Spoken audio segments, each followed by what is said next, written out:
Good morning, ladies and gentlemen. My name is Uzo Obienu. I'm an associate director with the Tax and Regulatory Division of KPMG in Nigeria. I will be your moderator today for this CFO event titled The Nigerian Economy in 2022 and Beyond, Opportunities for Private Sector Growth. I would like to take us through a few housekeeping. Thereafter, I will invite Tola Adeyemi to formally welcome us to this event. So in terms of housekeeping, you will already come in muted and will remain muted unless there is a need to unmute you so that you can make a contribution. Otherwise, we would like you to use the chat box to drop any comments or observation. In case there is anything you notice and you want to alert us, please use the chat box. But for questions in particular, we would like you to use the question and answer feature on the Zoom platform. So without further waste of time, I would like to invite Tola Adeyemi.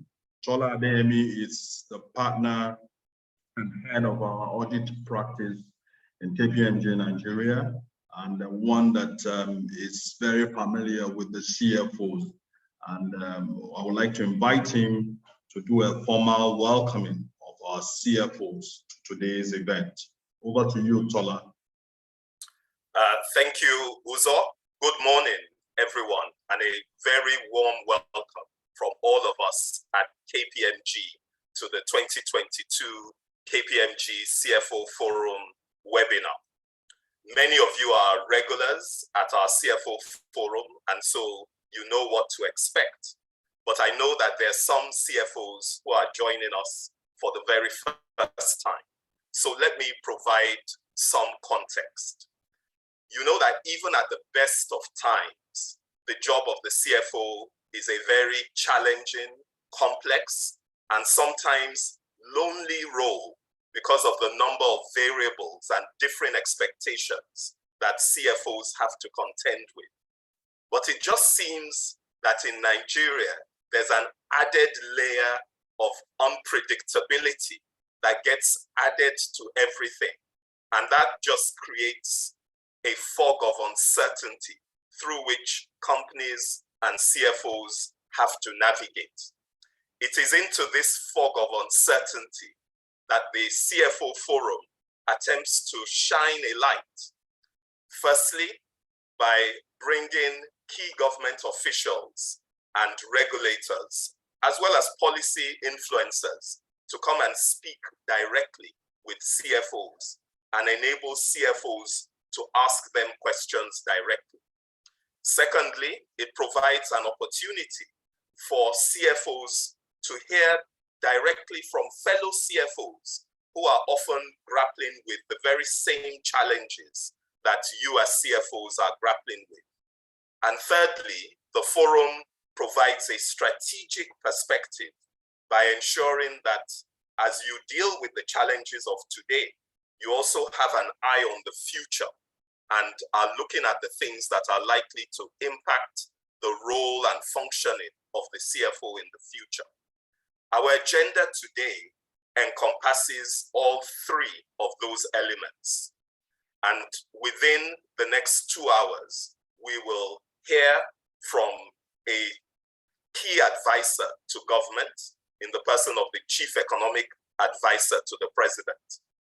We will also hear from fellow CFOs as they discuss their perspectives on some of the things that need to be done to capitalize on the opportunities for private sector growth. And then lastly, we will have that strategic perspective by looking at the finance function of the future and talking about what we need to do today to prepare for that future. By the end of this session this morning, we hope to have illuminated a path through the fog that enables you to get on with your journey. It promises to be exciting, so let's get started. I invite Kunle Elebute, the senior partner of KPMG Nigeria and chairman of KPMG Africa, to give us his opening remarks. Kunle, over to you. Thank you, Tola. I hope you can all hear me very well, loud and clear. And good morning, participants. Welcome, as Tola said, to this CFO Forum session. My job is fairly easy, and just to lay the ground for Doyin Salami to take us through his own thoughts around how we can grow the private sector in Nigeria in 2022 against the backdrop of a global economic challenge that all countries are facing with the challenges in Ukraine and Russia. So if I just take you through a few highlights of the recent economic policies that the government has come up with to drive growth in private sector in 2022, there are just a few of them.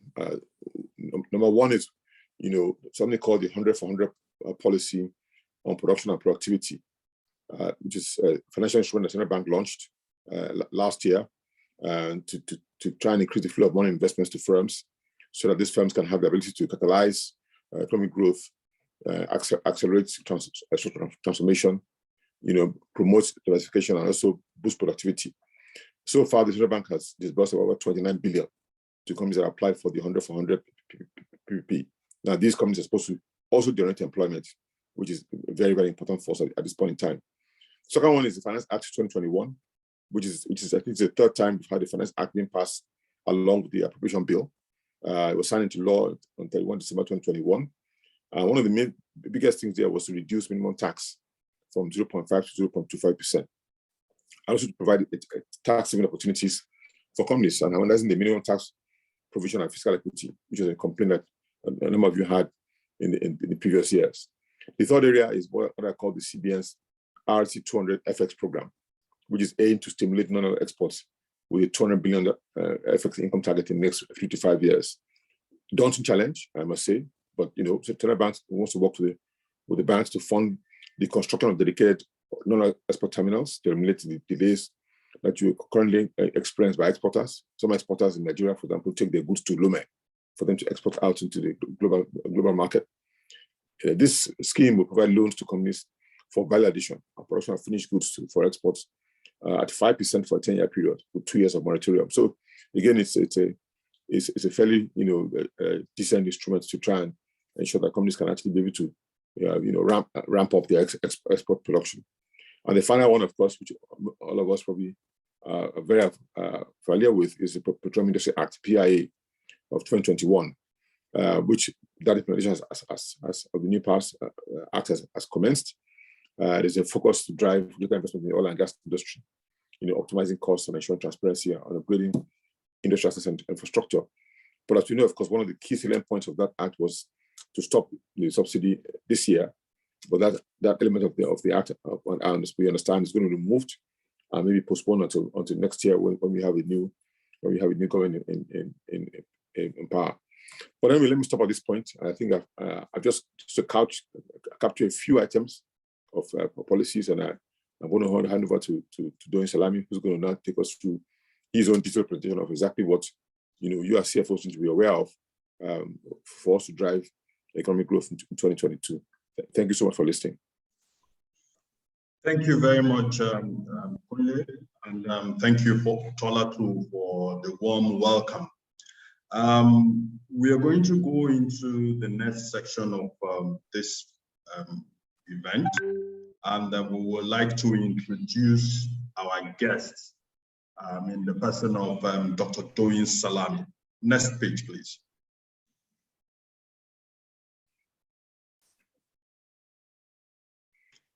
Okay, Dr. Doyin Salami is one that does not need so much of a formal introduction, but if you permit me, I will read out a few lines on some of the accomplishments of Dr. Doyin Salami, who is currently the Chief Economic Advisor to the President of the Federal Republic of Nigeria.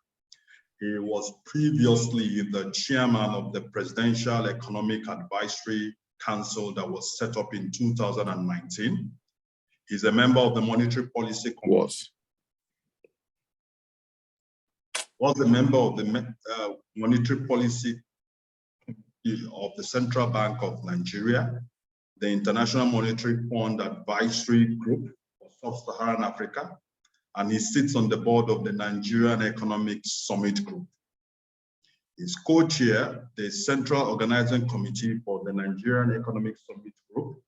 He was a co-chair in 2009 and was a member of the Monetary Policy Committee from 2010 up until 2017. Dr. Doyin Salami is a Nigerian economist, lecturer, and consultant. He holds a doctorate degree in economics from Queen Mary College, University of London. He is also a senior fellow and associate professor at the Lagos Business School, Pan-Atlantic University. Please, would you join me to welcome our special guest and keynote speaker, Dr. Doyin Salami. Dr. Doyin, over to you, please. Right. A very good morning to you, ladies and gentlemen, and thank you very much for the consideration of extending an invitation to me this morning. May I crave the indulgence of the IT team to enable me share my screen? There is a presentation that I will play around with. Once that is being done, as I said, thank you very much for the privilege of the invitation to join this session this morning, and I hope we all have a meaningful interaction. Well, what am I going to do this morning? Well, yeah, I'm going to share my own sense of where things are. Please remember two things. One, I am an advisor. Two, I am the newest kid on the block. So right now, still in a transition phase, trying to understand where I'm supposed to put my right leg and where my right arm should not go. But it's interesting, and I think, needed that, one. Can you see my screen? Yes, we can. You just put it on slideshow. Yes. No, sorry, that's the wrong one. My apologies. Let me, okay, that's the right one. Good. Just a minute. Those of us who are technology Luddites. So, okay.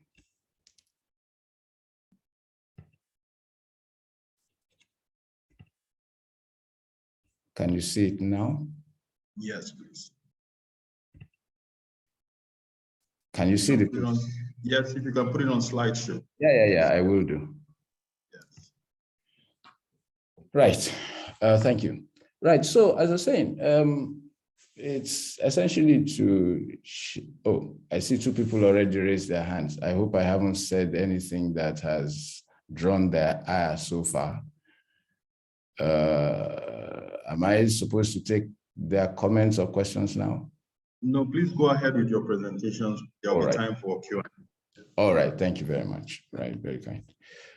So the intention from me this morning is essentially to look at the economy in 2022 and beyond, and to speak to the notion of opportunities for the private sector.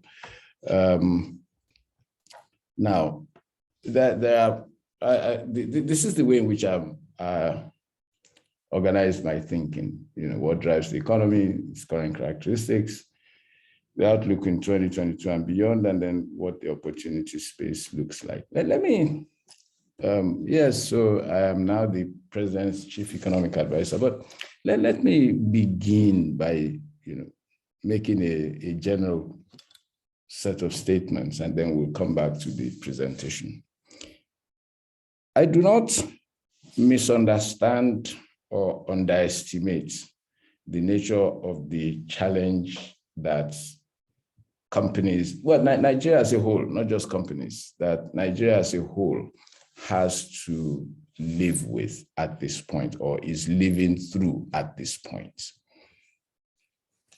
If nothing else, globally, we've seen the world challenged, just as it was beginning to move away from COVID-related disruptions. We've seen a new disruption essentially coming out of the Black Sea area, the Russia-Ukraine crisis, and the disruption to global economic activity that has wrought. Across the world, we have seen what I can only describe as a cost of living crisis, as commodity prices have risen very sharply. In Nigeria, in my view, what we are seeing is in part the impact of Russia-Ukraine.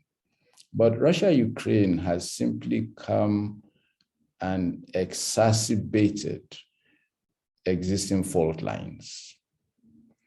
And it is, that which we need to understand and then figure out, so what next? I will, in a moment, speak to some of the themes around my own sense of where we are and what the opportunities are. But a couple of things to quickly say. In my view, the sense in which there is a crisis also, in my view, offers an opportunity or a major set of opportunities for reform in Nigeria. In terms of the global influences, and for me, Nigeria, global, and I'm sure some of you have seen me use this slide before, it simply represents my fundamental thinking about how what affects Nigeria, that global conditions have an impact on the Nigerian space. And the global conditions are affecting us currently in at least, two domains. One, with regard to food security, with regard to food security. Second, an increase in costs. That's what I characterized earlier as a cost of living crisis that globally is being felt, and different countries are adapting to it in different ways. So food, and certainly on the energy side, where there are other issues, or shall we say subsidiary issues, are on the fiscal side, because ordinarily an increase in crude oil prices should ease some of Nigeria's pressures. But given that Nigeria is currently producing about 1.3 million barrels of crude oil per day, then I don't think anybody is surprised that the fiscal, indeed, the fiscal is such that it's now a double-edged sword. On the one hand, yes, oil prices have gone up, and they should normally translate into higher revenues. But because crude oil production is low, 1.3, and my own sense of an estimate is that Nigeria probably needs to be doing about 1.5 million barrels of crude oil per day for it to be fiscally meaningful. And therefore, in my view, this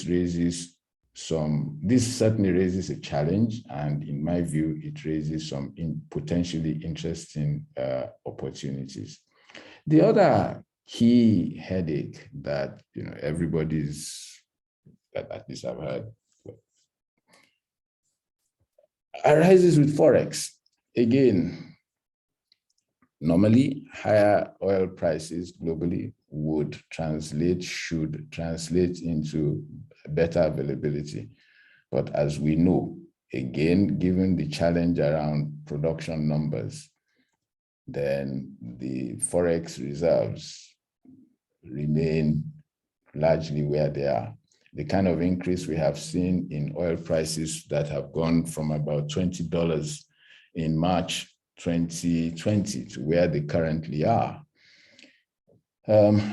we haven't seen that same magnitude or anywhere near it of improvements in Forex numbers. And so to that extent, you can already see a bit of a decoupling. Now, where do I then see us going? In terms of an outlook,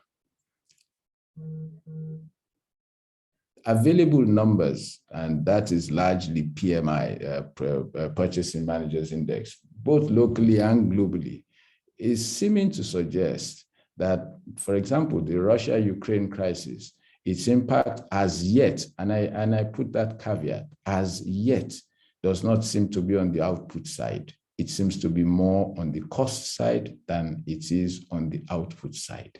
And so it will be interesting to see, how that, if that evolves. So locally and globally, we're still seeing PMI numbers, at least for the first quarter. Yes, Russia-Ukraine didn't start until towards the end of February, but essentially midway through the first quarter. But as of the end of March, the PMI numbers suggest, both locally and globally, they remain above 50, above the threshold of 50, which therefore suggests that output is still increasing. And so my sense on the basis of that is simply that we will see growth in 2022. We will see growth in 2023 and 2024. And hopefully beyond that. I usually don't like going beyond 3 years. I think I'm long enough in the tooth as an economist to understand, that particular arrangement. Having said that, what then are the opportunities that I think might actually arise? I'm going to go into a bit of detail around some of these issues in a minute, but this is just me trying to set out, my thoughts. My view is that the fiscal crisis or the fiscal challenge, not necessarily yet a crisis, but the fiscal challenge that we certainly face potentially has a paradoxical opportunity that perhaps this might now enable us to undertake some of the reforms that perhaps we need to undertake. There are some reforms that would be good to do, are certainly not on the table. At least before I joined the government, the policy had already been established that fuel subsidies, for example, are not going anywhere. These fuel prices, fuel subsidies are going to remain.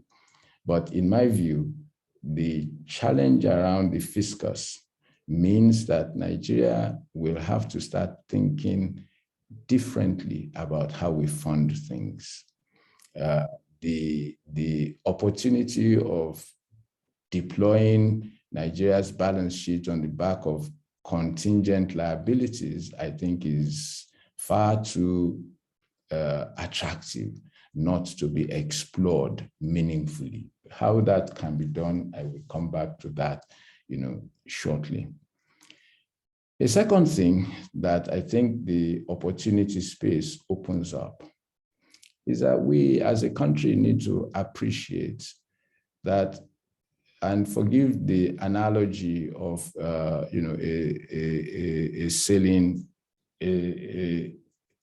boat sailing analogy. When you sail, the wind blows. You don't bother about the wind.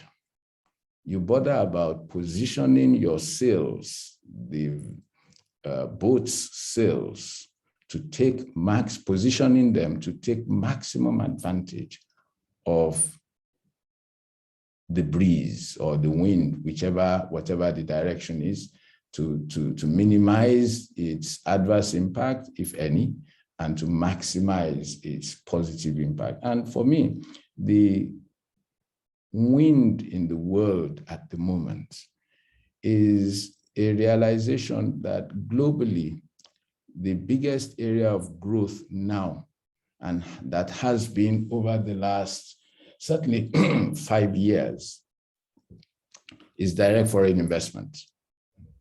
I'm one of those who takes a view that, well, yes, you need foreign portfolio investment essentially as a precursor, forerunner to direct foreign investment or direct investment. It doesn't have to be foreign, by the way.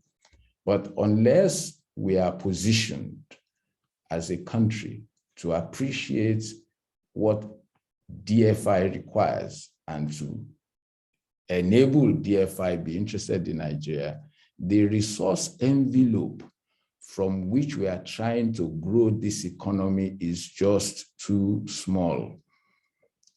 You don't need to be a genius, just do the numbers.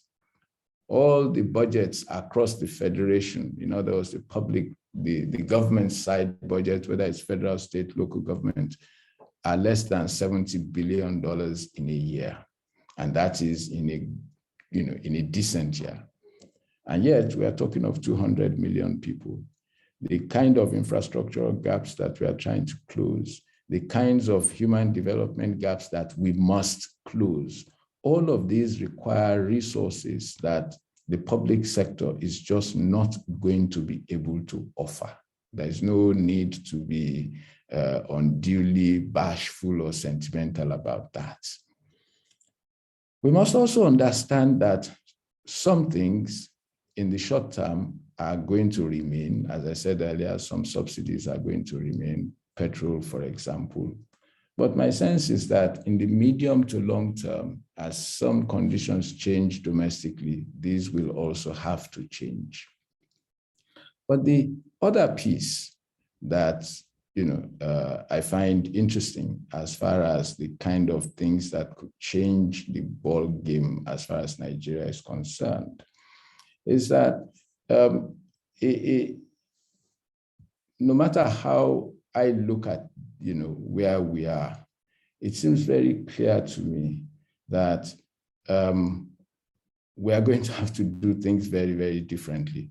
So our aversion to markets will change. And by the way, even though this is not anywhere publicly stated, but the fact that the central bank has announced that from the end of this year, it will not make any allocations of FX to domestic money banks, to the banks, simply says to me that we are now in a transition to a new Forex regime.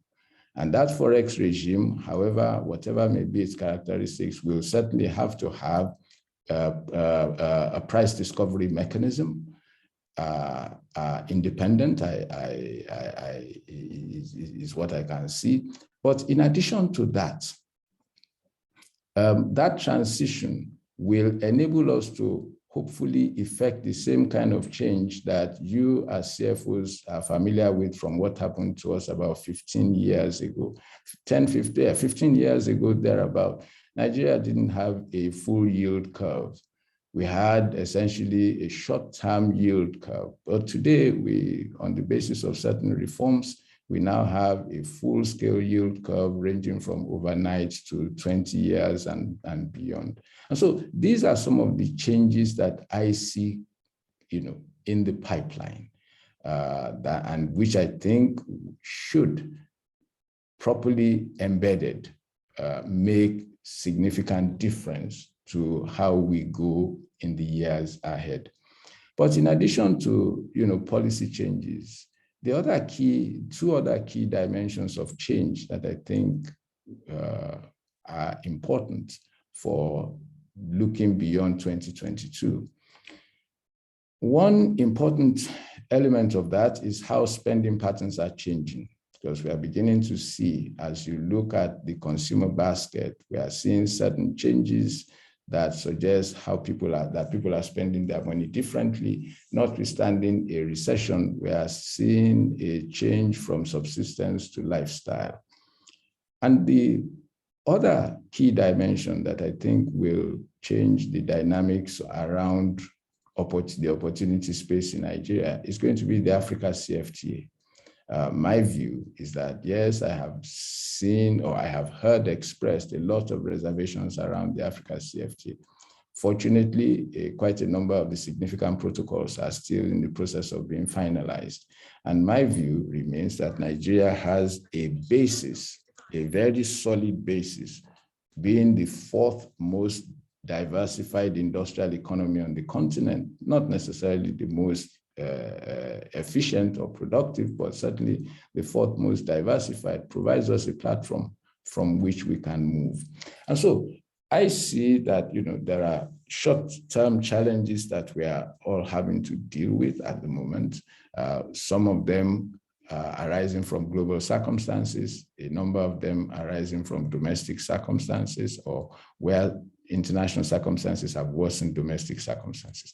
Now, let me just quickly run through this presentation and then we can move along smoothly. So as I said earlier, for me, global conditions are very important in terms of where Nigeria is. And as I had also said earlier, what we are seeing in terms of the Nigerian economy, if I look at what the PMI numbers are saying, is essentially that, well, growth is still happening. So in other words, the recovery of the economy from COVID seems not to be being affected by the challenges around the Russia-Ukraine, at least as at now. But there are a couple of things that I think we kind of need to watch out for. One is high costs. Inflation in Nigeria, despite the fact that it's been coming down over the last 12 months thereabout. What we are seeing globally is likely to give an impetus to that. But please note that as we are finding, our oil sector remains weak. It's been a drag on growth, for quite a while. I've also made the point, or I also make the point here about the cost of borrowing, being high if you are not a prime borrower. And it's interesting, as I had earlier said, and which is illustrated on the graph on the right, the graph on the right, that we've seen an increase in oil prices, but not a similar improvement in reserves. Now, but when I look at this economy structurally, there are some interesting numbers. I'm an empirical person, so it's what the numbers tell me. One of the things that I find interesting and which I hope will sustain is that the economy seems to be drifting, albeit gently, back towards economic stability. It doesn't feel like that, by the way, but economic stability, for those who are interested, is simply that combination of three things, or three or four things. You're looking for economic growth, in other words, output growth. You're looking for that to be combined with hopefully low, but certainly falling prices. And you're looking for that to be combined with external balance, at least if not external balance, preferably an external surplus, but certainly an external balance. And what we've seen, even in the two domains that seem not to be doing very well, so we are seeing recovery on the output side. On the price side, as I showed a short moment, a moment or two ago, prices have come down, or the rate of their increase has come down. However, they remain high. And the third domain, which is the external balance, as I looked at the numbers at the end of 2021, external deficit, I think, was about $4 billion, and it had been as high as 8, 9, I think even at one point about $10 billion was our external deficit. Now, this is unusual for Nigeria, essentially because oil has tended to keep us out of the deficit zone. But what this is simply telling me is that, okay, so we are not yet at macroeconomic stability sweet point, but we seem to be at least gently drifting towards it. But we need to accelerate that. The piece that I think is a bit of, some concern is that, yes, even though incomes are rising, but inflation is essentially overwhelming any increases in income. And I try to draw attention, on a historic basis. In 1990, you may, if you have heard me say this before, please forgive me. In 1990, Nigeria's income per head was about $560. China was about $380. In 2021, Nigeria is around 2,000. China is slightly over 12,000. In that same period, exchange rates in Nigeria have moved from 8 to 1 to, well, whatever it is that you're buying it now, but it certainly can't be less than about 415. And in China, it's moved from 4.7 to about 7.6. So the point that I draw attention to there is that, look, it's not about devaluation. Devaluation, we've done a lot of that. What we haven't done, and which we must now do, is prepare and position ourselves for investment as an investment destination. Now, again, structurally, we're beginning to see an improvement in access to credit. But the pieces that, bother me a bit, and I think that this, is in terms of the structural evolution of the economy, of the economy's output. We are not seeing the kind of industrial takeoff that needs. Nigeria, in my view, needs to find industrial activity accounting for not less than 25, preferably about 30% of her output. That, in my view, is the way that creates jobs. And in order to do that, we need greater efficiencies. We certainly need a large amount of investment. And that, for me, is the single biggest opportunity, that Nigeria needs a large amount of investment, and that investment cannot, with all due conscience, with the best will in the world, the public sector envelope is simply too small to be able to accommodate that. Now, but one thing that we have certainly seen is that the payment system in Nigeria has been absolutely transformed from being check-driven. Now, internet payments are actually the biggest piece in terms of transactions within the Nigerian space. Now, as I already said, in terms of our outlook, I think given the numbers and given where we are, my own expectations remain that, yeah, we will see growth in 2022.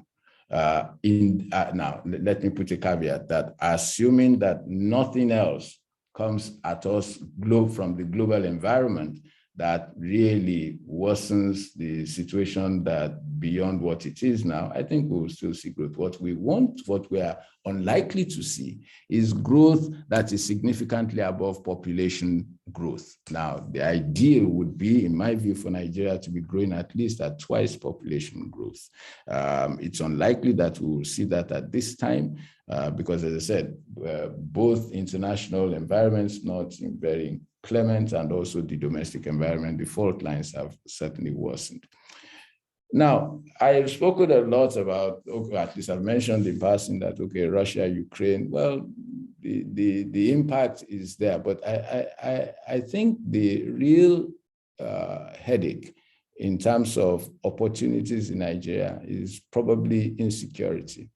If you look at the Nigerian numbers, there is now increasingly a nexus between insecurity and output. If you, let me start with the good news piece of this, actually. I was pleasantly, as I reviewed the numbers, there seem to be some numbers that are suggesting that food production in the Northeast, Borno, Adamawa, and Yobe, I think, is doing much better than it had done in the past. However, the Northwest, with the issues around banditry, with the issues around kidnapping, is a source of concern.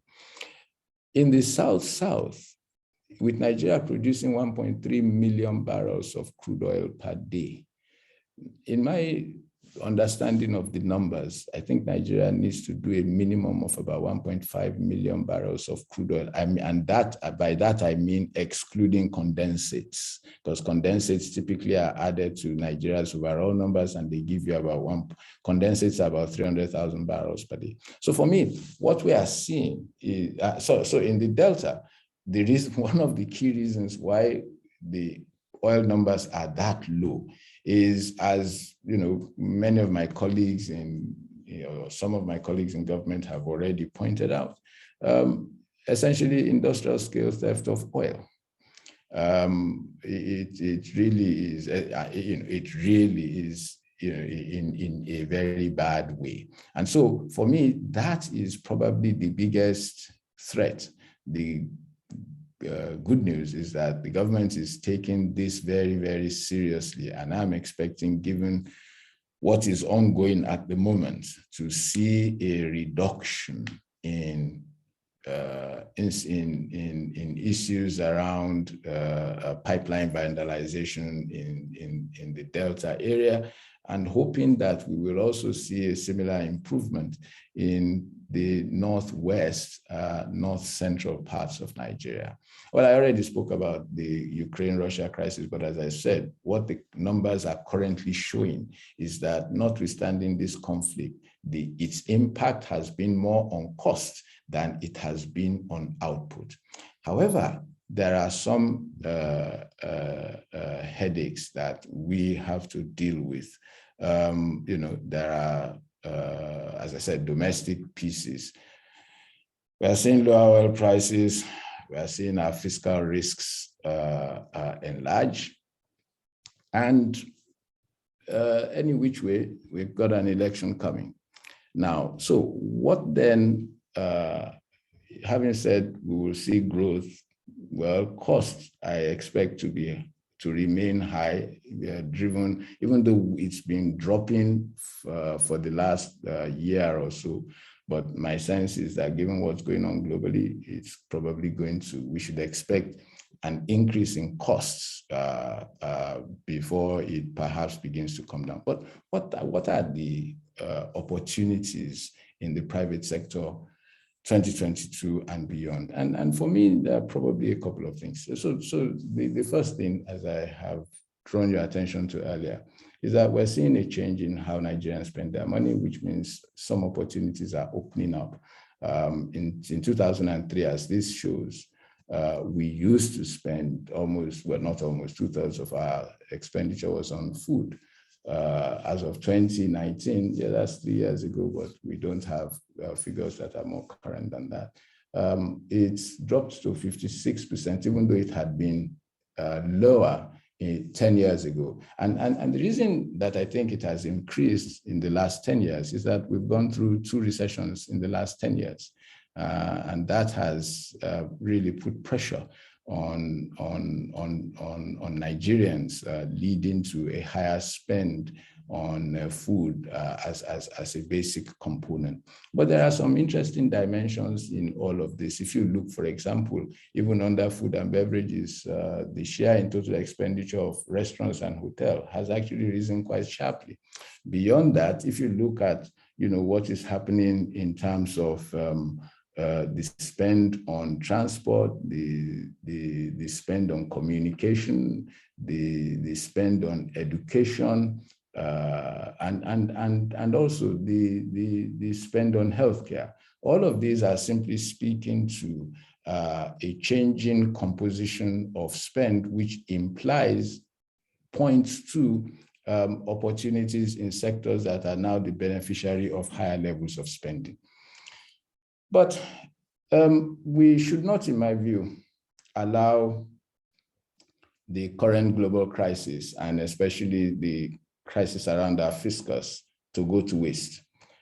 These 2 graphs simply show 2 things. First is that oil production has actually been drifting lower over the last over the last 10, 12 years, thereabout. But the second thing is that we're also seeing a detachment of our fiscal numbers federation accounts, my apologies, federation account numbers from crude oil prices. Again, that is in part, well, that's due to two things. One, lower oil production, and two, the size of the subsidy. And so for me, what this draws attention to are probably two things. First, even notwithstanding the progress that has been made in terms of strategic revenue initiatives in the non-oil sector, I think the overall size of Nigeria's public sector resource envelope is actually too small for the kind of growth and development that this economy needs. In my view, the economy needs to be growing at twice the rate at which population grows. And it's got to do that probably for about a decade. And I am of the view that it can actually do that. And so what's going to drive that is going to be the imperative of growing private sector investment. Nigeria has got to be a bit less, how do I put this? Nigeria seems to have a fear of markets. And in my view, that fear of markets needs to be tamed and replaced by efficient, meaningful regulation of markets. That way, investment, private sector investment can actually come into Nigeria. And there are at least two dimensions of that kind of come to my view, into my own purview. The first of those is Nigeria using her balance sheet as a guarantee, essentially contingent liabilities. There are so many opportunities that have been drawn to my attention and that have been in discussions around over the last 5-6 weeks, where it appears that the opportunity for investment is there, provided investors, which does not require Nigeria to put cash on the table, provided that the sense that investors get is of an environment where they are welcome. And I think that is probably the biggest thing that we are going to have to deal with. And fortunately, as I'm sure you all know, there's PBEC, and they are currently in the process of getting legislation passed that consolidates all the, that reviews and amends a whole slew of legislation that is hindering of investment. So for me, it's important that Nigeria must take advantage of global winds that speak to private, that speak to direct foreign investment as a major tool that supports growth. And that's exactly what I aim to show here, that as at the end of as at the third quarter of 2021, global FDI, and I'm not here talking about FPI, global FDI amounted to about $820 billion. Now, Nigeria's share of that is very minuscule and diminishing. And the key question has got to be, how do we change that picture? Unless we are able to change that picture and get FDI, my sense of where the global economy is now is that countries are investing in, or countries are stimulating foreign direct investment, because I think there is now an increasing realization that export growth is going to slow. It's not going to be zero, growth is not going to be zero, but exports are going to be slow or slower as production and consumption happen in hubs. COVID pointed out to everybody our great dependence on Asia, especially China. And of course, one of the fallouts of that is a lot of countries are reviewing what should they import and all of that. And so increasingly, my sense is that we are going to see a period, or I expect to see a period, where globalization grows less quickly, and that the kind of globalization we will see is a globalization based on foreign direct investment. And the key challenge has got to be, how does Nigeria position itself for all of that? And one of the key dimensions in that positioning is, how do we manage our foreign exchange markets? As I said to you in my earlier opening, that look, the central bank has announced that by the end of this year, it will no longer sell FX to banks. It has already stopped selling FX to BDCs. And in my view, that is a signal of transition to a new foreign exchange regime. There is no way that, having made this announcement, unless it doesn't go through with it, and I see no reason why it will not go through with it, essentially what the central bank has signaled is a transition to a new FX regime. By the way, my own comments here are not driven by the RT200 program or indeed any other program or any other current program. All I'm simply saying is that we are likely to see a new FX regime in place, which will have to have price discovery, which will have to have opportunities, a market created that enables both suppliers and users of FX to interact. And I've put this graph on the left-hand side just to illustrate something. That when you look at the inflows of FX in Nigeria, indeed, there's another graph which I probably will include in the deck that I will share, that the organizers will share with you. When you look at this, FX inflows through the central bank are significantly lower than FX inflows into Nigeria through non-central bank sources. Indeed, my own analysis suggests that FX through the central bank is probably is less than 40% of the total FX utilized in Nigeria. And so it kind of puts on the table and a transition, as I said, from where we currently are into a new arrangement. The specific details of that new arrangement, I dare say, will become available or will become clearer as we go along. But the mere announcement of that of that regime signals to me that things are about to change, and it's they are likely to change in ways that we probably hadn't been thinking about, and only those who reflect very carefully are likely to position themselves to take advantage. Now, Dr. Salami, please. As a final point, in the short term, it's important to say that there are a couple of things that we are going to have to do. We're going to have to figure a way of reducing inflation as to make Nigeria more cost competitive. We're going to have to figure a way as to addressing our fiscal issues. We're going to have to be able to stimulate private investment for job creation and continue programs that provide protection for the vulnerable. So for me, I'm clear in my mind that there are challenges at the moment. There are opportunities that are already being signaled. The key question then becomes, which of these are we able to bring to reality, and how quickly, and who then do we enable to take them? Thank you very much indeed. Thank you very much, Dr. Salami.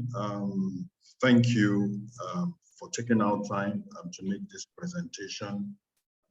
Clear from your presentation that as a country, we need to rethink our funding options with emphasis on foreign direct investment and quickly see how we can stimulate the private sector to ensure that jobs are created, and also manage inflation as well as the fiscal pressures that the country is currently facing.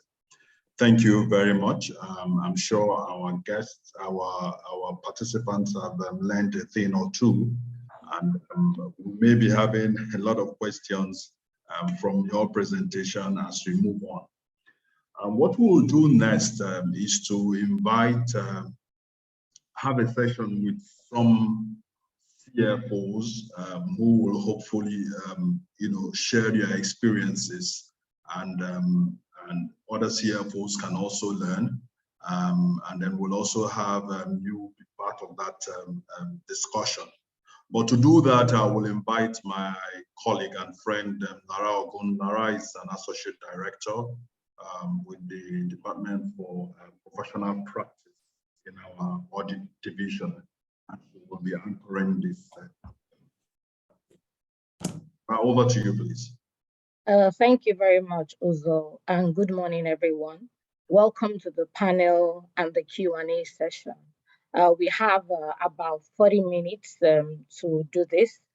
And the objective of this session is really to leave CFOs with actionable steps, for them to be able to navigate the current business challenges to spur growth in their organizations and different sectors at large. Joining us for this panel discussion alongside Dr. Doyin Salami are 3 CFOs who have been handpicked for this session.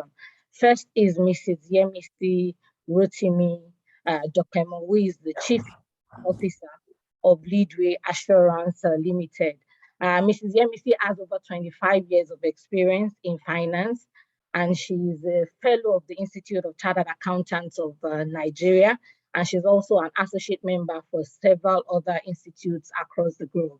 Secondly is Mr. Vicenjo Auchelo, who is the head of administration, finance, and control in Saipem in Nigeria. He holds the regional role of business partner administration, and he has a first degree in business management and accounting. He also has a master's degree in management and business administration. He was a former auditor and he's held several roles in Saipem across different countries, which includes Nigeria, Egypt, and the United States. Lastly, but not the least, is Mrs. Funke Ijaya Oladipo, who is the Group Finance Director of UAC Nigeria PLC. She has over 15 years of experience in operations, finance, and corporate finance, as well as the capital markets. She also holds a BSc in economics and an MSc in project and enterprise management from the University College London. Join me in welcoming the panelists. We've heard from Dr. Doyin Salami that we are all faced with different challenges, from the cost of living, from the cost of production. So based on the order of the introductions, I would just like the CFOs to please use 3 minutes to let us know what the 3 significant challenges that you have faced in your organizations and how you've been able to manage the impact of these challenges in your organizations. Over to you, Mrs. Yemisi. Okay. Good morning. Please confirm that I am audible. Yes, you are. Great. Thank you so much for the opportunity to share my thoughts this morning. And thank you to Dr. Doyin Salami for such an insightful presentation. From our perspective within the insurance industry, I want to align very much with a lot of the macroeconomic issues that Dr. Doyin Salami talked about. And particularly for us, one of the challenges is around the FX regime and the interest rate and conditions, which has a direct, impact on our bottom line. So for us within the insurance industry, for example, there are 2 ways you make money. You make money either from technical performance or from investment performance of your investment portfolio. But we have a situation where inflation is about 15–16%. Average 10-year bond, for example, is somewhere around 11.5%. So in real terms, you find that you're actually not, in terms of generation from your investment portfolio, you're already in a negative territory. So that is a serious challenge for us as a business. And therefore, it's really about being creative and also looking at the investment portfolio over the longer term, as opposed to the short-termist in our approach to investment. So that is one challenge. The other challenge is on the people side. And I think everybody is aware of the Great Resignation, or should I say the Great Quit. And part of that is a fallout from COVID, but particularly also we have a peculiar situation in Nigeria, where because of prevailing economic conditions, there's a lot of immigration. So whilst people have had to reprioritize and reevaluate their lifestyle and decide that work is not going to be the beginning and the end of their life. More in Nigeria, it's more about survival. So you find people emigrating to other areas, and we are losing skills and experienced staff to these areas. And I think for us as employers and as owners of businesses, the owners of the North is to really look at how we can enable our employees to feel more valued, because the table is actually turned now. The employers, especially the employees, I beg your pardon, particularly those ones that are highly skilled, are now in the driving seat. One of the things we've done as an organization is to embrace hybrid working, remote working, so the people have a sense of a better work-life balance. And that has been quite successful. The third point that I want to talk about is a bit more, should I say, unique to our industry. And that is around growing our business because of the sector we're in. So within the insurance industry, we actually have a very low penetration rate compared to some of our other clients. This is a country of over 200 million people. Penetration rate is around 0.5%. That is very, very, very low. And the reason for that is not far-fetched. One, there's a very low public awareness of insurance products, or trust, should I say. There are cultural issues around that as well. But more importantly, there are also government policies that make it perhaps challenging to operate in this environment. But nonetheless, we're seeing green shoots, if I can call it that, where the regulator is taking active steps to begin to not only just educate, but also to advocate for opportunities for people to see insurance as a risk mitigation strategy, particularly for businesses. We live in very volatile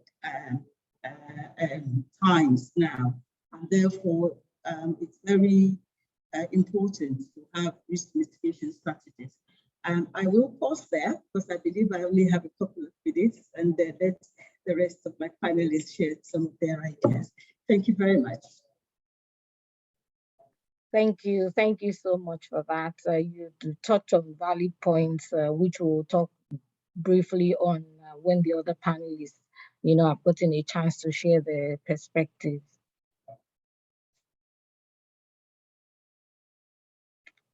Vincenzo?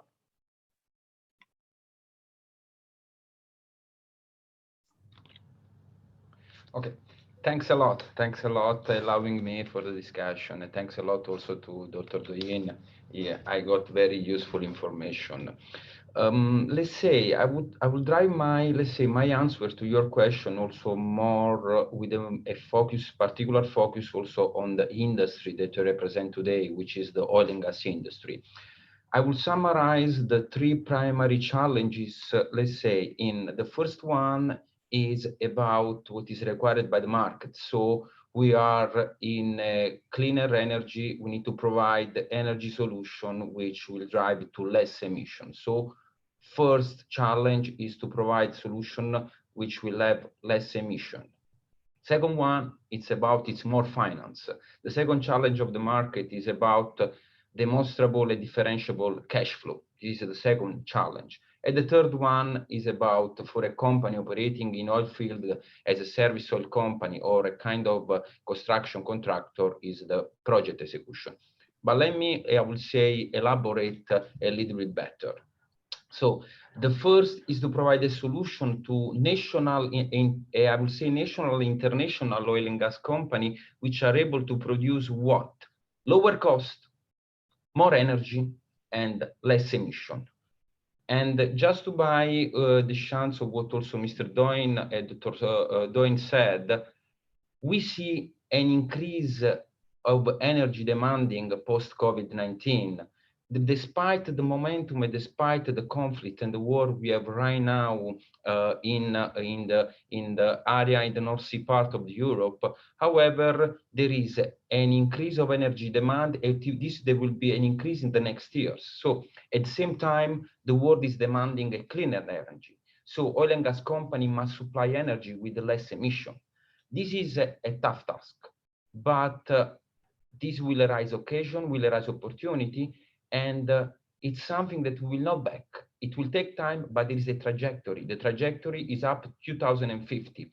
By 2050, we need to have zero emission, or even sooner. So this is a fact. There is a no way back. The second, as I said, is also another challenge. The second challenge is also to demonstrate a differential, a durable cash flow in the oil and gas sector. Why? Because, and this is also peculiar for Nigeria, because there is a been large number of investors fleeing away the oil and gas sector. In the past, many oil and gas companies outspent their cash flow in the name of the growth, but this is not any longer a situation that is still happening in the sector. So investors need to regain the trust on this sector, and they need to also maximize their return. So the companies have to focus on the capital discipline, and they have to return their money to shareholders. This is important for Nigeria because in the last years, there were many major and many investors fleeing away of the market, and we need to make them to return in Nigeria. So entities, they need to focus on what is the capital discipline, on the durable cash flow, because we need to return what is the amount invested with the spread to our shareholder. We need to make attractive again the market here. Third one is also, as I said, the project performance is a major challenge right now for a company which is, let's say, for an industry where the opportunity are going. There are many opportunities, both in terms of oil and gas, in terms of construction, but the complexity of project is increasing a lot. All the companies are under the razor of team profit margin. A single project can jeopardize the result of each company in this sector. So the focus is on the project performance, and the project performance to make a performance executing within the budget and on time. And that's why, as my organization, as a SIPEM, we are focusing surely on bringing new solutions, suitable solutions to our client in terms of zero emission. But we are also very key focused on what are the financial discipline and the requirement of financial discipline and the project execution, because this market more sustainable. This is the way that I'd like to address these three challenges. Thanks a lot. Thank you very much, Vicencio, for that. It's clear that organizations need to do things differently going forward. Things that have changed. The landscape is different, and any organization that will be able to keep up with the present situation now needs to be agile in their thinking. I will have Funke now speak to us on how she's been able to tackle the challenges in our organization. Thank you, Omolara, and good morning to the audience, fellow panelists, and Dr. Salami. Before I provide my response, it's useful to put it into context. UAC is a holding company. We've got subsidiaries across 6 different sectors. So across the group, there's FMCG, agro-allied, paints and chemicals, restaurants, logistics, and real estate. The 2 common themes that we've had to navigate as a group over the last 18 months has really been inflation and supply chain disruption.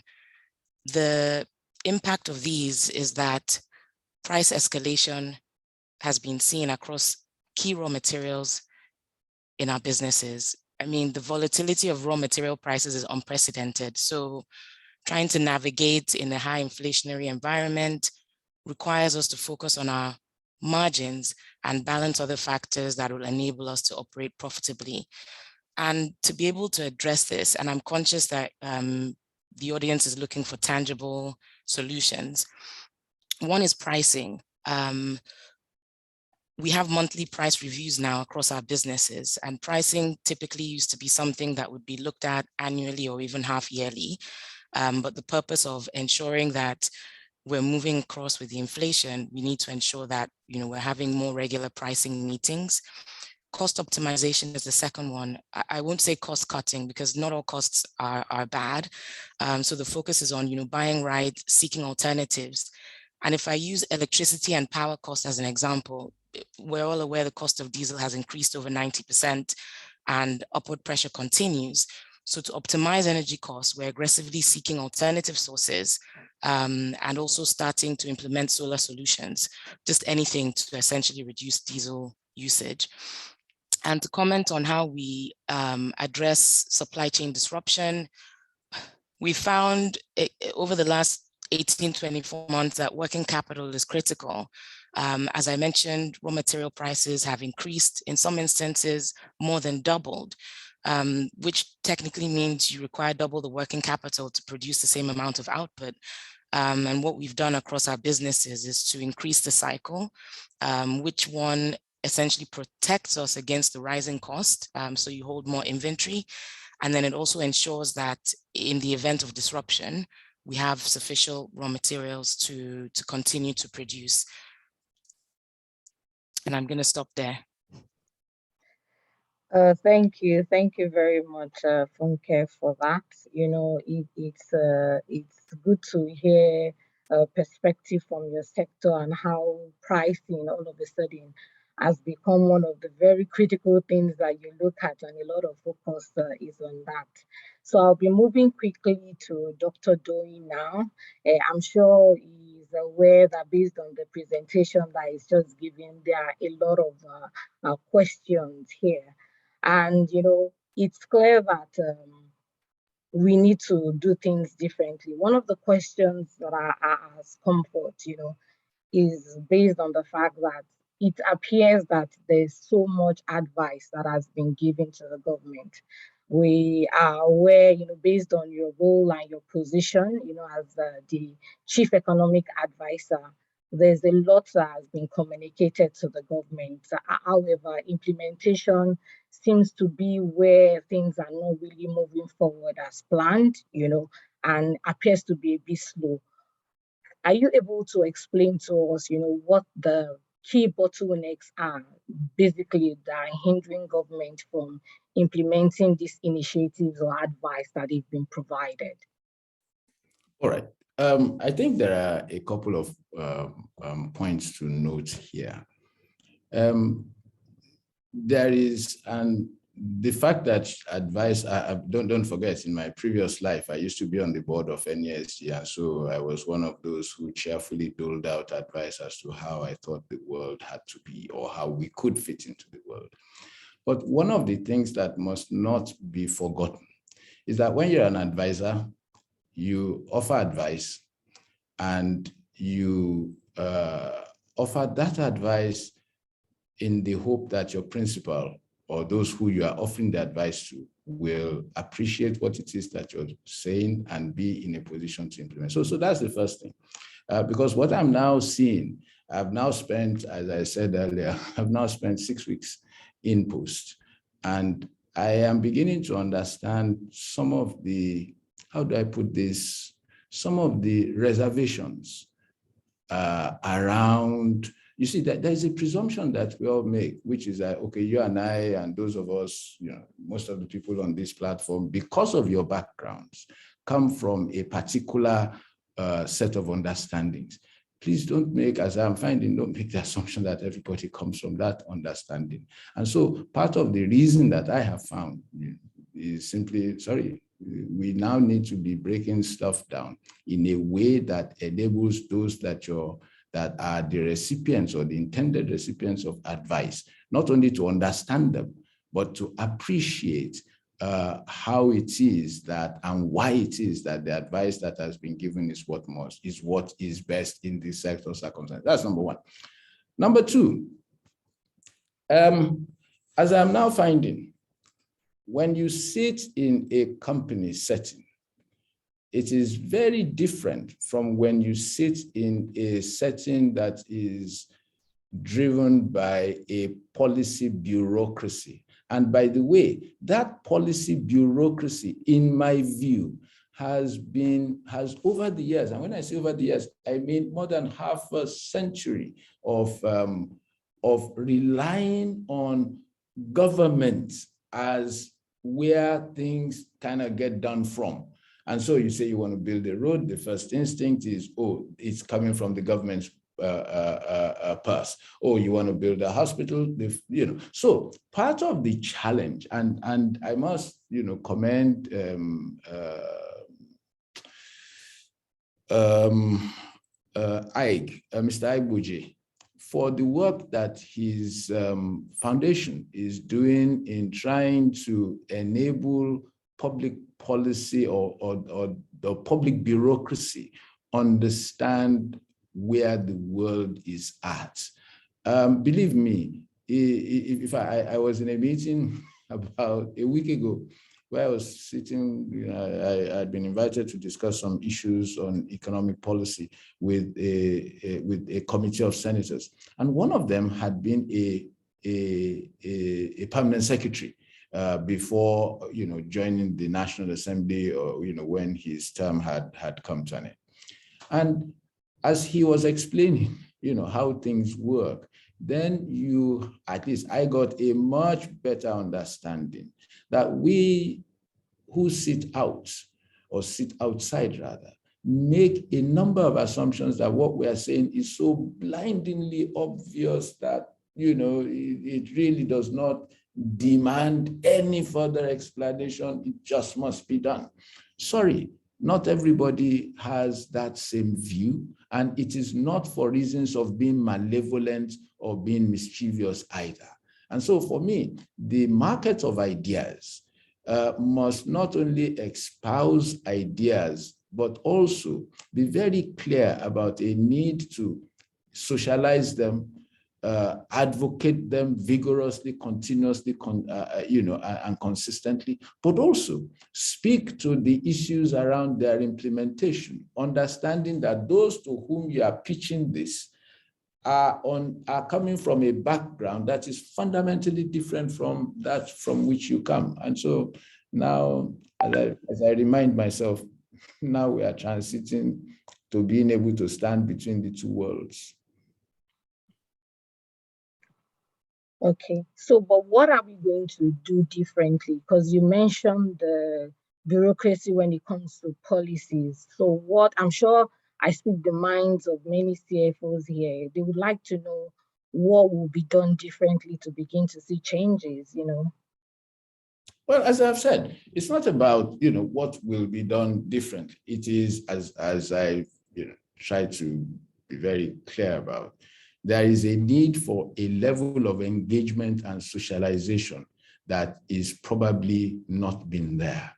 And I think the private sector owes it to itself to engage with and in that process. And which is why I, took the liberty of commending the work that Aig and his team are doing in trying to work in this way. And I think, fora like yours, yours and others must appreciate the need to engage policymakers, not just the political appointees, but you have to go to the guys who hold the nitty-gritty, who hold the nuts and bolts, who need to understand why certain things we think ought to be done in certain ways. I'm not saying that, they really don't, but don't forget that, as I said, there is a whole systematic and systemic arrangement that has brought us over a long period of time to where we are, and to expect that it's going to change simply because you say so, forgive me,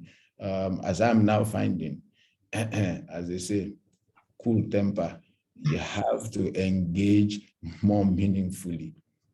Okay, I believe that's very clear. When Yemisi was speaking, she mentioned the fact that one of the areas that they are experiencing challenges has to do with talent. So I would like to hear from both Vicenjo and Funke.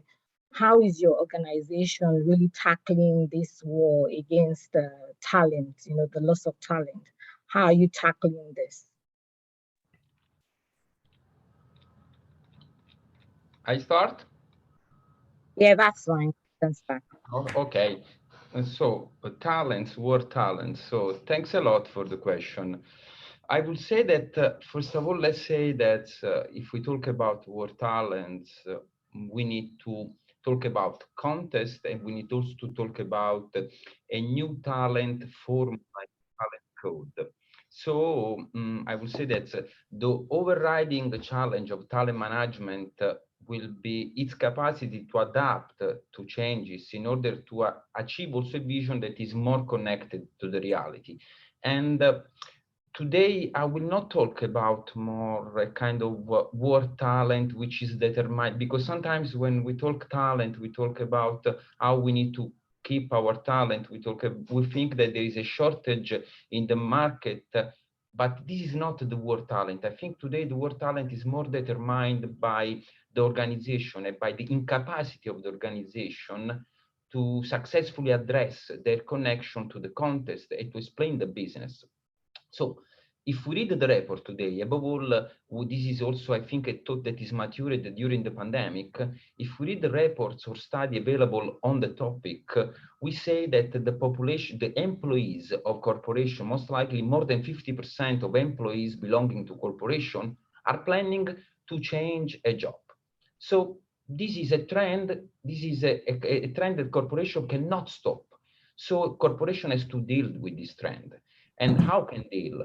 The corporation, the organization, the companies must understand that it is more about interpreting the context. For instance, this is important also for the multinational companies operating in different countries, as like my organization.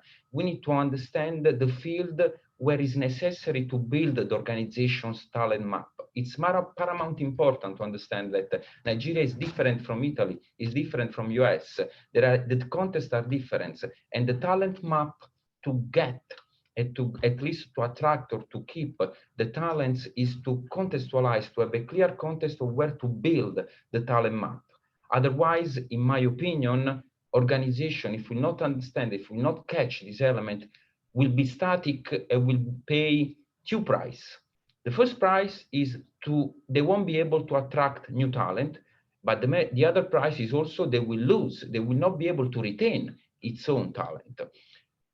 And the context is important, is fundamental, but I think there is also a kind of question whether the organization are able to interpret the new talents code and to interpret also properly the new talents code. In the last years, in the last 10 years, the employees' language worldwide is completely changed, is drastically changed. Employee, a young talent, talks about smart working, teleworking, a balance between benefits, more equal distribution of what is the value created by the organization. So all these elements are new ingredients of the talent formula, which shall be addressed in the talent map, in the map that organization has to build. If I look at my organization at SIPEM, I would say that surely as organization, we do things that all the organization does, training, try to create a more healthy environment of work. But however, I think what is distinctive for us, and is most likely peculiar of multinational company operating in different countries, we leverage on trying to encourage a kind of cultural, a global mindset by doing what? By rotating our employee from different cultural, also to gain international experience. So I'm Italian, I'm in Nigeria, but right now I have a colleague of mine, Nigerian, which is maybe is in Italy, is in USA, is in France. And why we do so? Because we have run some study internal the organization, and we understood that the more we extremize what is the rotation, the job rotation between one country to another, so across the country, the more the level of loyalty of the employee will increase. So if we are not able to attract new talent, at least we will try to maximize the retention of our own talent. Thanks. Okay, that's very clear. So let's just quickly take Funke's take on the war of talent, or the war for talent. Thanks. Thank you. At the UAC Group, we haven't been immune to this relentless pursuit for talent. The landscape is increasingly competitive, and I acknowledge that when the entire world, including Nigeria, had to embrace remote working, it made the war for talent even more competitive. It's really been a challenge. And I think, look, in fact, I've been trying to fill something as basic as a technical accounting and a group consolidation role for about 6 months. And that's been a struggle. But I'll focus on what we're doing and what we have done. And that is in 4 key steps. We are very deliberate about every hire across our group companies. And now a disproportionate amount of time is actually being spent by management to attract talent. So essentially, we're investing our time to make sure we get the right fit. That's one. The second one is ensuring we have attractive reward and incentive schemes in place.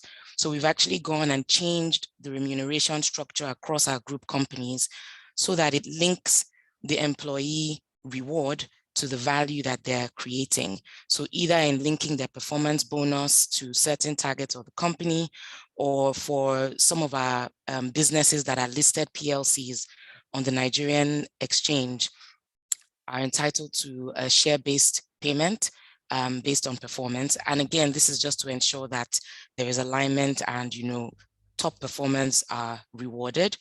We create an environment where people feel respected, valued, and also challenged to go to the limit of their potential, and also a diverse environment. These are the things that we understand would sustain the interest of ambitious people in the long term. And the fourth thing, and it's the one that focuses on the big picture, is the reality that we face. It's not sustainable to continue to acquire talent, not only because of the cost, but because there are other concerns such as fit and culture. So we've taken a decision to grow our own talent, and every single one of our companies have put together a management trainee program. We've even taken it a step further and are partnering with organizations such as SEO Africa, who provide us with talented young graduates. And the idea or the thought process behind that is that you have a large pool of talented young individuals. They come in as graduates and they end up being the future leaders across either the holding company or our 7 other businesses within the group. So a number of things we're doing, but I guess in summary, we haven't been immune in this war for talent. Thank you. Okay, thank you for that. Quickly, Yemisi, can you please, I know that while you were speaking earlier, you made mention of the fact that, the war for talent, you're doing different things. What's that one thing that you say you've done and you've been able to see positive results? Can you share that with us? Thank you very much for that question, Lara. I think without repeating some of the things that Funke just shared, for us, the key thing really was to look at our hiring process to make sure that we have a pipeline for talent. We have been running a successful graduate training program for a number of years now. And I think part of that is to that we're able to attract the best talent, nurture them, because again, when you look at today's workforce, Gen Zs, the way you manage Gen Zs are probably not the same as you would manage my generation, because what really excites them is different from what we used to think. So I think some of those cultural shifts in how we attract, nurture, retain, manage our talent pipeline is critical, and that has been successful for us. Thank you. Okay, thank you, Yemisi. Now I'll be moving on to Dr. Doing the couple of questions here. One of it is on the load crude oil output level. It says there are insinuations around the fact that significant portions are stolen. Since you are advocating an increase in crude output, what's the government doing to curb the crude theft to increase the crude output you are advocating? Sorry, do you mind repeating that question? Okay, it's really around the fact that the crude output needs to be increased. Uh, since you're advocating for an increase, there's some insinuation around the fact that there's theft. So how do you see this being curbed on the side of government? Or what do you believe can be done to basically reduce this crude theft? Well, I think there are ongoing conversations around enhancing the entire security around Nigeria's infrastructure generally, not just crude, because we have seen damage and indeed fatal damage in some cases to infrastructural assets. And so the government certainly is working very hard. Now, I'm not a security expert, and even though I am not unfamiliar with some of the conversations that are going on, I'm not sure that it's in my role to say, okay, this and this and this. But what I will say very generically is that a lot of work is ongoing at the moment to deal with the issues around crude theft. Indeed, there are. You can look at some of these things from at least two dimensions. So there is the whole issue around security of Nigeria's waters and security of Nigeria's installations. Because if crude theft is going to happen, then especially at the pace or the scale at which it is happening, then this is not small-scale theft that is being, when you see some of the installations that have been put that sabotage the pipelines, believe me,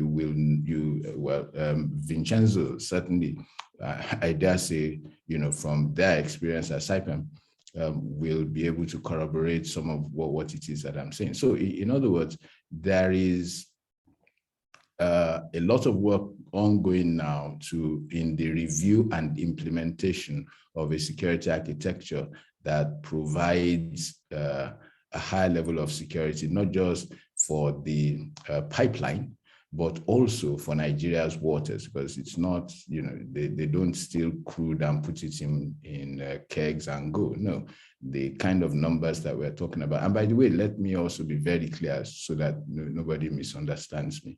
When I say we are producing 1.3 million barrels of crude, not all of that is theft. Quite a significant amount of that is simply shut-ins. In other words, companies that have chosen not to produce whilst the risk of loss is high. And my own sense of it is that things should improve very, very soon.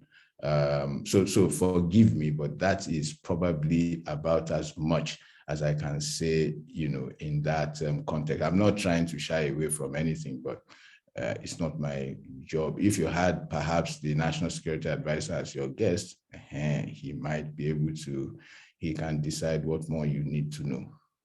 Okay, thank you for that. There's another question here. It says that the growth trajectory that we have to take to the nation requires twice our present budgetary spending. With the dwindling foreign direct investment, what can we do internally to cover this expenditure gap? Well, that is not going to be easy. I've spent more than 30 years as an economist. The first challenge that we have is that Nigeria as a country is collecting very limited resources from the productive activity that is taking place. If my recollection is good, our revenue to the economic size of Nigeria is probably about 6-7%. And the African average is double that. Indeed, I think I saw a World Bank report a few days ago, which suggested that we were one of the worst performing countries in terms of revenues accumulated, on the back of taxation of economic activity. So that is the nature of the context. The period that we are in doesn't help, because remember what I said earlier. We're just coming out of COVID-induced disruptions, and the economy in Nigeria and in other parts of the world remain fragile. And so this is not necessarily the easiest time to implement some tax proposals. But I dare say the government has in place a strategic revenue initiative on the non-oil side, and is now putting in place a set of initiatives that are designed to protect oil sector revenues.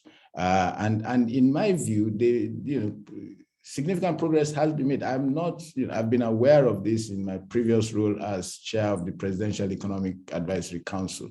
So I'm not coming to some of these, as how do we say, green ear, or sorry, wet behind the ears, rather, as perhaps the recency of my appointment may suggest. So I am fully aware that there is a lot that is going on in terms of the efficiency of our taxation system, the coverage of our taxation system. However, there's one thing that we all need to put out there. Nobody likes to pay taxes. Let us all, just agree to that nobody, I dare say nobody on this platform today wants to have their taxes increased. And by the way, that includes me. So don't think that I am speaking beyond myself. However, whether we like it or not, we are going to have to make the case for raising revenues. You see, no matter who you point to, you say, okay, telecoms or technology. And globally, by the way, I'm sure you're aware, there is a lot of discussion and thinking about how best to tax technology. Here, globally, there's a lot of hue and cry over that. No, we are not having any of that. But hey, as I said, nobody likes to pay taxes. But there are specific initiatives that are now ongoing. However, what needs to be added to that is not just, yes, we must raise revenue. As I said earlier, the Nigerian resource envelope from the public sector side is too small. Let's not, make any mistake about that. But where we must also now go, in my own view, and which is a view that I will be doing my best to popularize, is that just as we have a finance act, perhaps we should have an investment act on an annual basis to see what elements of our investment environment need to change in order to make us a preferred destination for investment. Because finance, as the name suggests, is for the most part, how do we fund X, Y, Z? Then we must also look at investment, especially making the investment environment more acceptable, more attractive to private capital. I keep saying it, and forgive the repetition, that there's so much money out there that is looking for investable opportunity. The key question that Nigeria must resolve are to identify those issues that investors find a disincentive and to deal with them. I drew attention to the work that the Presidential Ease of Doing Business Council, the kind of work that they're doing.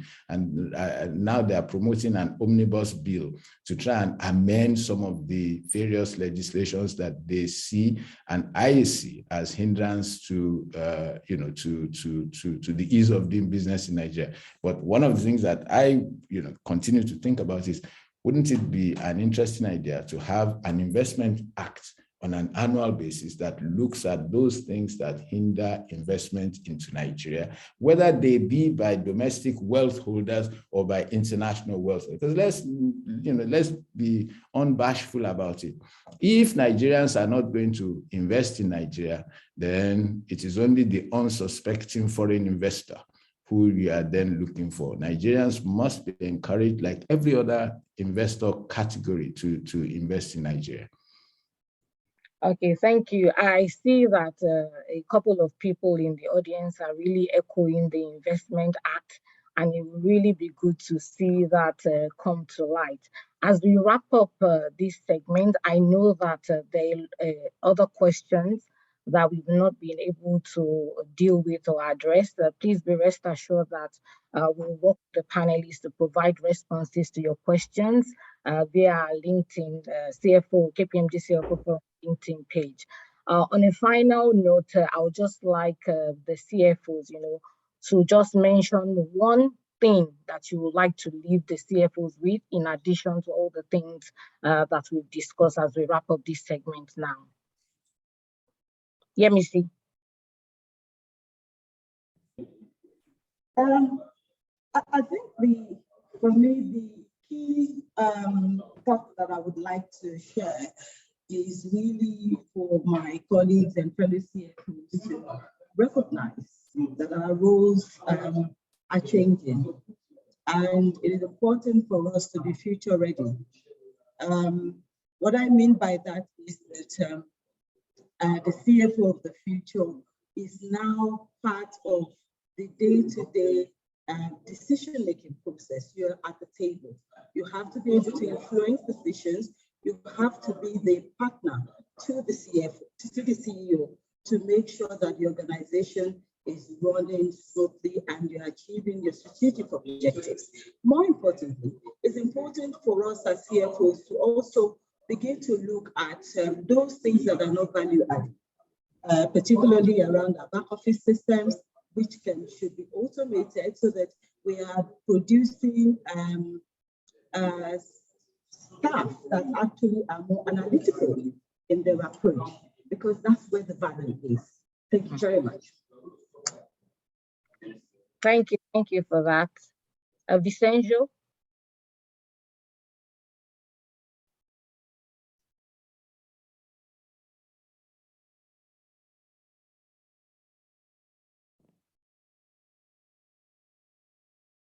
Vicenzo, are you there?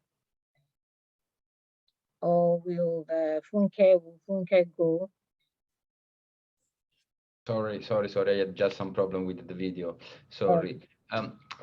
Before to answer your question, one note aside, because I think the audience liked also the idea of Dr. Salami about an investment act, and I will really concur also because as let's say an actor of the market, sometimes the Finance Act, every year Finance Act or every 2-3 years Finance Act will create sometimes confusion for the organization, because it's just changing something that has been created a few years ago. The organization has to, let's say, try to develop a kind of mindset in order to comply with the Finance Act, but then the Finance Act will change, and then the organization has to again create a kind of customized approach to the new Finance Act. When I say Finance Act, mainly also to the chapter about the fiscal part. However, the Investment Act is something that is more oriented. It's a kind of, I would say, future forward oriented. And thanks, Dr. Salami, for pronouncing this kind of idea, because it's something that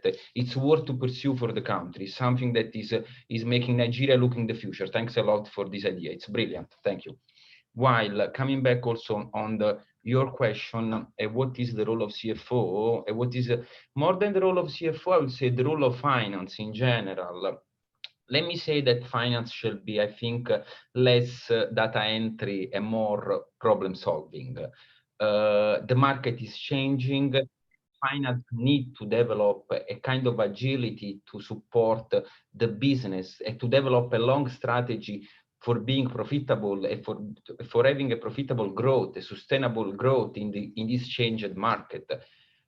Don't get me wrong, we need to lose the focus on cost and efficiency, never. However, we should have, as finance and as a CFO, a more broadly lateral thinking about what are the needs of business and how finance can address these needs. Finance shall become a kind of decision maker. CFO shall become a kind of decision maker and advisor decision maker. Need to sit to the table of the decision. Need to address all the needs of the business without losing the role of providing discipline and control in the business. Let me give you an example. I'm a part of an industry which is very capital intensive. More and more, the focus of our client, which can be infrastructure authority or oil and gas major, is on the discipline of the investments. So rather than to broadly invest to Kurt, normally the oil company or our client will select a range of projects with high return of investment. And normally they will not only choose a project as per kind of best price or because the bidder will present the most competitive price.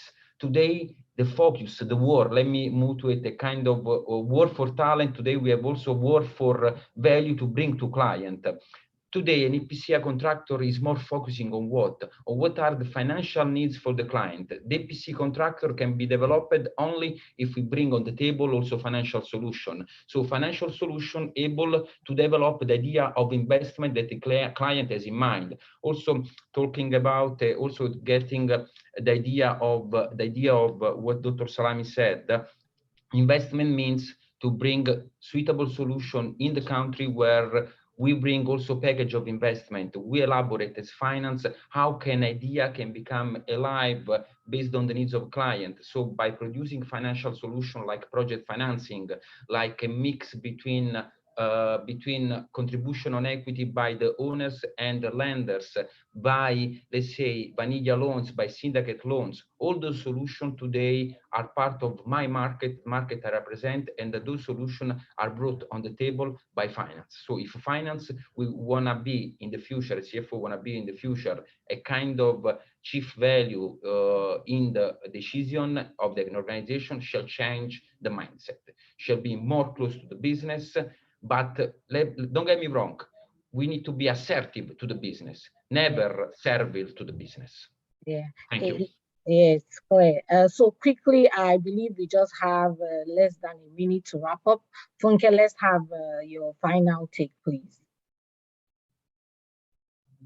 Thank you. I think most has already been spoken on, but we haven't really touched much on technology, and I'm conscious that we're going to do that in the next session. But at UAC, we're huge believers in the power of technology to transform all areas, and that includes finance.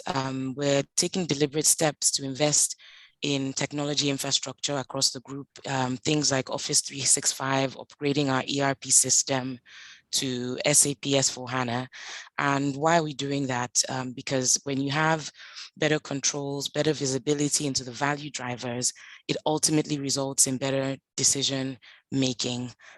So when you have better insight into your payables, receivables, and so on, you're essentially positioned to be able to navigate any tailwinds that may arise. And the next level, and speaking to the audience, is to review the design of your finance function. The world is moving towards a leaner, faster, remote working environment, and even the profile of a finance person is changing in terms of the required skills to be successful. So that's also one thing I would want people to consider as they think about their functions. Thanks. Thank you. Thank you very much, our panelists. Thank you very much, Dr. Doyin, Vicencio, Yemisi, and Funke. It's been a very engaging session.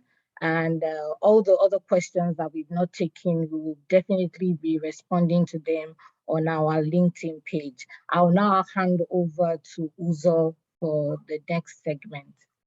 Thank you, everyone.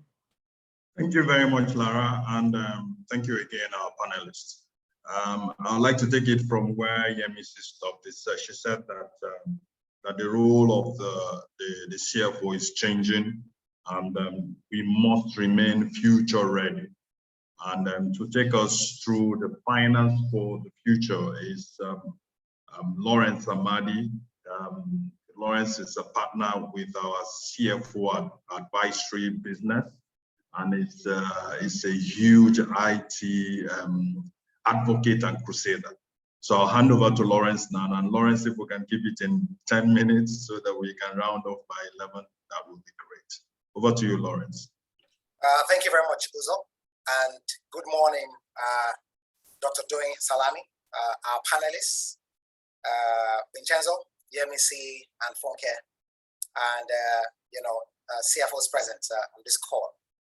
It's been an absolute pleasure having all of us, and I think if we just reflect on some of the key things Dr. Doing has shared with us, impact of Russia and Ukraine, some of the insecurity issues he's mentioned, some of the supply chain issues we've heard from the CFOs, the talent issues we've listened to. I guess we've got to then come down to what are the things within our control? What are those things that we can actually handle ourselves? And I think as we wrapped up the last segment, Yemisi and Funke started touching on some of this real quick. I'll start off with a few questions for all of us, which is on the next slide. And I think it's just for us to start reflecting on this to say, how many of us as CFOs have finance strategy? How many of us as CFOs have finance strategy? On the next slide, topic. And as we think about that, we also have to say to ourselves, how is the finance function that we run today, how is it responding to the disruption we see in the market? Both the things beyond our controls and the things that we can actually currently drive. We've listened to, please can we go back to slide 18? We've listened to the CFOs share a few testimonials about what they're doing on technology, investing in SAP for HANA and the likes. But for all of us on this call, I guess we also have to ask those really tough questions. How are we posturing for a new level of automation altogether? If we had time, we would have done this on Mentimeter, or Slido, but unfortunately, time is far spent. So I would like us to just reflect on some of these questions. Are we giving consideration to adopting a new finance delivery model? How and when do we intend to start that journey if we have given that consideration? And the final question here for all of us is, do you believe that the CFO is best suited to succeed the CEO? We all know how crucial the finance function is, probably the most important back office function in any company today. So do we think the CFO is best suited to succeed the CEO? Are you the best succession plan? If yes or if no, why? And I think as we reflect on these questions, and I move on to the next slide, I think it's to just say, we as CFOs are so crucial to the organization. And we've got to start asking these questions around some of the 6 core levers we talk about. If we have a strategy, what are we doing with that strategy? How are we driving or powering enterprise performance management with that strategy? How are we driving or shaping automation in the direction that it helps us with decision making? We have the right insights around data and how we're also able to plan some of this supply chain exigencies that Funke highlighted when we had the session earlier. How lean and agile is the finance function? How modern is the workforce? I saw a few remarks or comments in the comment section where someone said, we've brought back some Nigerians who are keen to come back to the country. They might be costing us a bit on the payroll, but we are seeing immense value to their contribution in the company. How are we getting the right workforce to take our company to the next level? And how we're also considering all of the considerations around risk and compliance for finance, because we know you've got a lot of filing to consider, you've got a lot of reporting issues to consider. How are we thinking about all of those?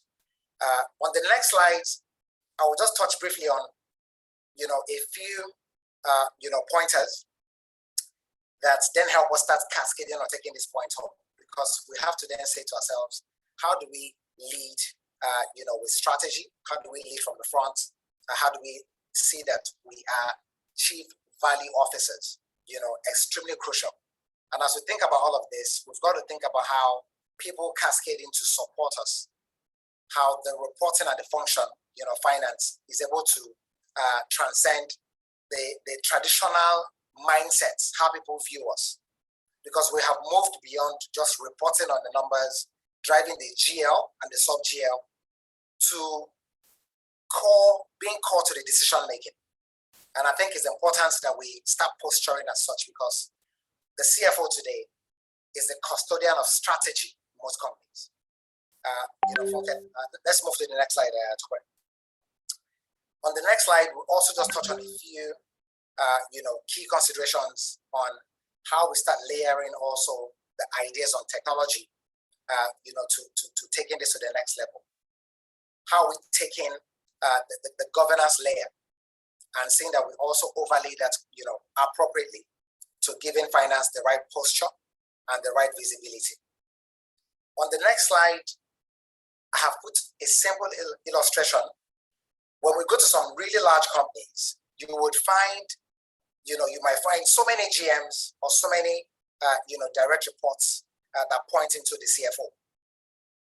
Today, organizations are getting leaner and saying to themselves, I don't need, 10 or 12 GMs, pointing into the CFO, because I've got to get a leaner structure. But in that leaner structure, how sharp and how laser focused is it? So this is an illustrative, it doesn't mimic or replicate what we all should have or must have, but it starts challenging how we look at the norm today. Because finance is then posturing to just having the right functions, drive the finance function for us. Do we have a strong technology, resource that is able to bring some of those leading thoughts to help us take our finance function to the next level? Because we may talk about these things, but if we don't optimize how we then deliver it, that's what we may have the potential setback. On the next slide, I think, in the interest of time, certainly have to move real quick. Topic. So I think it's to then say we have to start looking at, how we optimize the things that we've highlighted. And at KPMG, we have dimensioned this thing into 5 core service areas. Now, these 5 service areas, you potentially may start with, do we have a strategy? If we have a strategy, then maybe the next few questions we should be answering is, our current finance function, how is it operating today? What do we need to change about it? And this is where reviewing the current design of that finance function, becomes really important. So do we need to assess that finance function and see that it is meeting that future ready state? And then that moves us into designing the right, finance function, designing the optimal finance function for us.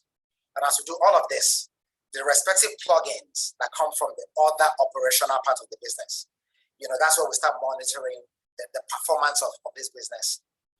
What are those numbers? How is sales and supply chain, tying back into the GL? And how do we, carry out a dynamic capital allocation every year? Because we know how the budgeting cycle, process does take the organization. How do we start optimizing that entire process?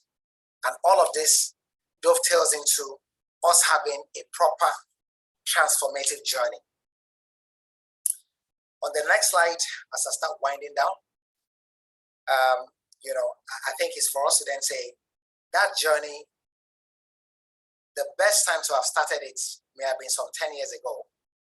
But if we haven't done that, the next best time to have started that journey is now.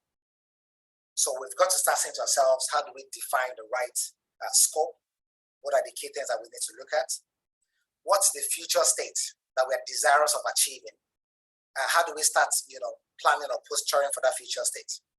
How do we put a proper roadmap that will take us to that future state? And then we've got to just finalize our roadmap, because we have to align with the other, segments of the business that we support, and we then have to just take off on this journey. So this is, our reflection as we embark on this journey. On the next slide, basically is to say,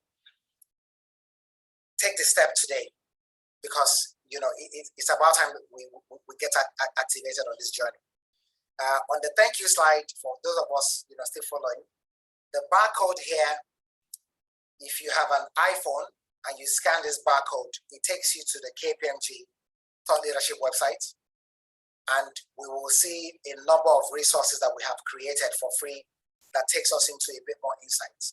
How we start looking into this journey, how we start making sense of this journey, and how we start also positioning to leapfrog on this journey, because the things that we're talking about here are within our control, and we have every right to want to start off on that journey.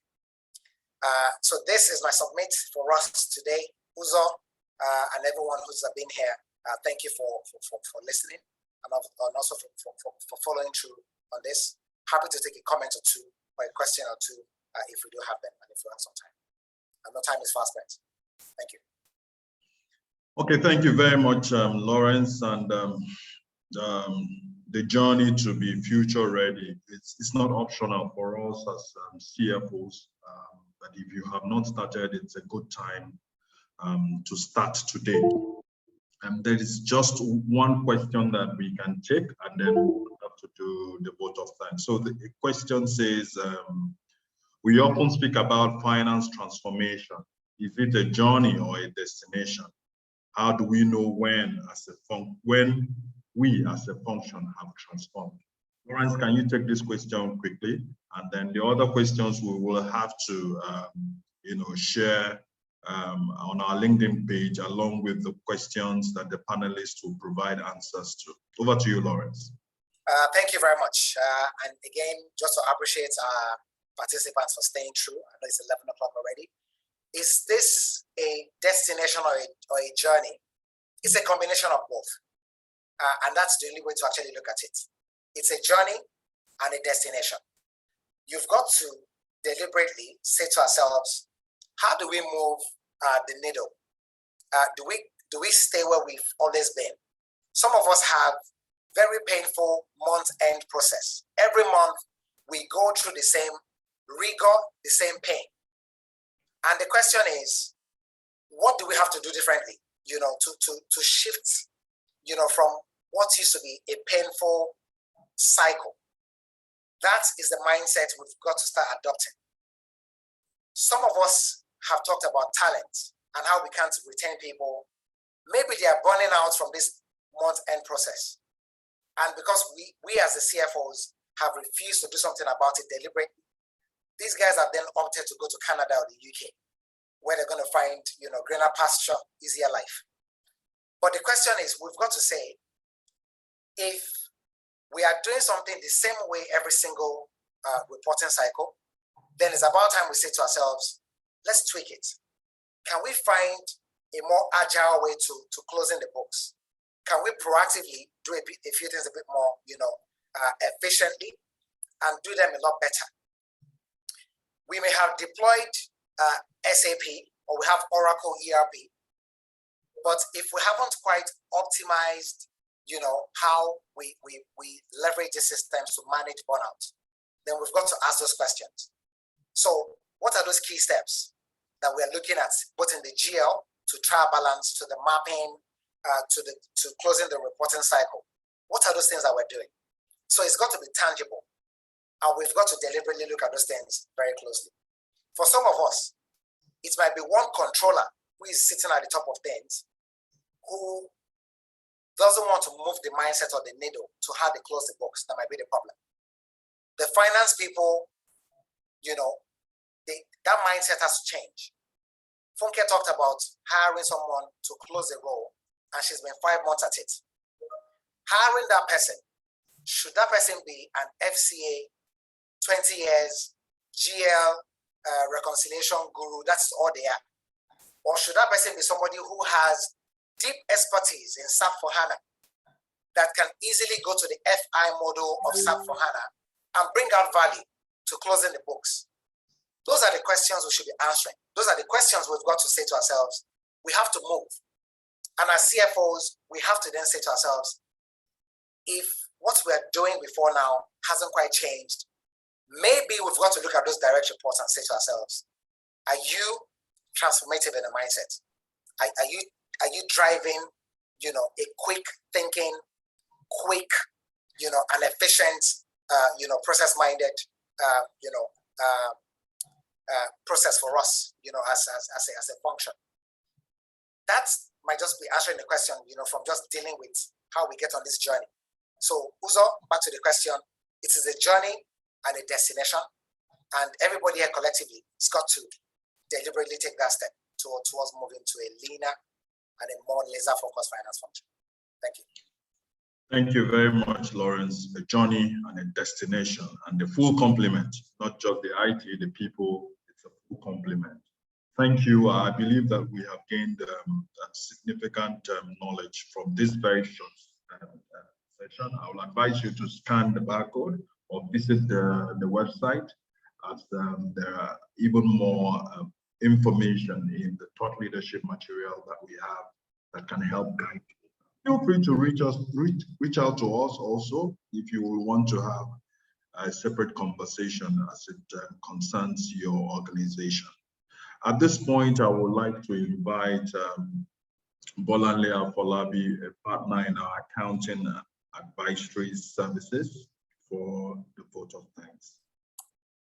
Thank you very much, Uzo, and good morning once again, everyone. We have come to the end of the session, and I believe it was quite insightful for everyone. Most of the takeaways from this event, I believe, will enhance our abilities as CFOs to navigate the current economic challenges that we face, as well as maximize all the opportunities for growth within our business. On behalf of KPMG, I would like to say thank you to Dr. Salami. I understand you had to leave at the time, but thank you for the insights that we have shared, particularly on the evolving spending patterns that we've experienced over the years, as well as the opportunities for private sectors. I would also like to appreciate our great panelists for sharing their views on all the key challenges from the sectoral point of view. We've also provided tangible solutions to address these challenges.